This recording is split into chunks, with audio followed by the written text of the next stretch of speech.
ગુજરાત રાજ્યના મુખ્યમંત્રી ભૂપેન્દ્ર પટેલે પાટણ જિલ્લાના વિવિધ જે કામો છે તેનું ખાતમુહૂર્ત તથા લોકાર્પણ કરવામાં આવ્યું હતું। સાતલપુર તાલુકાના કલ્યાણપુરા ગામે આ ખાતમુહૂર્ત અને લોકાર્પણ સમારોહ કાર્યક્રમ યોજાયો હતો। મુખ્યમંત્રી ભૂપેન્દ્ર પટેલ તેમના જન્મદિવસની જિલ્લાવાસીઓને ભેટ આપી હતી અને મુખ્યમંત્રીએ પાટણ જિલ્લામાં જે કુલ કામો છે 101 વિકાસલક્ષી કામોનું લોકાર્પણ અને ખાતમુહૂર્ત કરવામાં આવ્યું છે।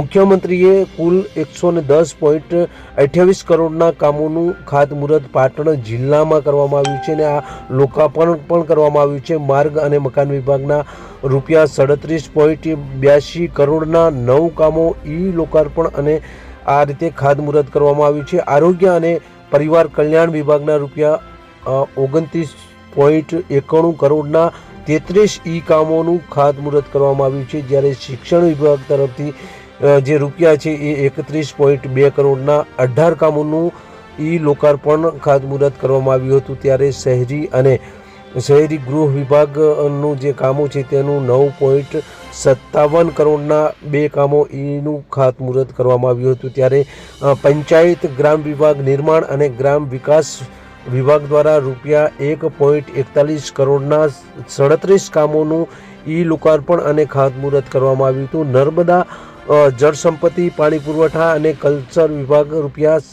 37 લાખના 2 કામોનું લોકાર્પણ કરવામાં આવ્યું હતું। ત્યારે સાતલપુર તાલુકાના જે કલ્યાણપુરા ગામે છે આ કલ્યાણપુરા ગામે જે મુખ્યમંત્રી છે ગુજરાત રાજ્યના તે પહોંચ્યા હતા અને આ વિસ્તારના જે કામો છે એ કામોનું લોકાર્પણ કરવામાં આવ્યું હતું। અભિવાદન કરીએ છીએ।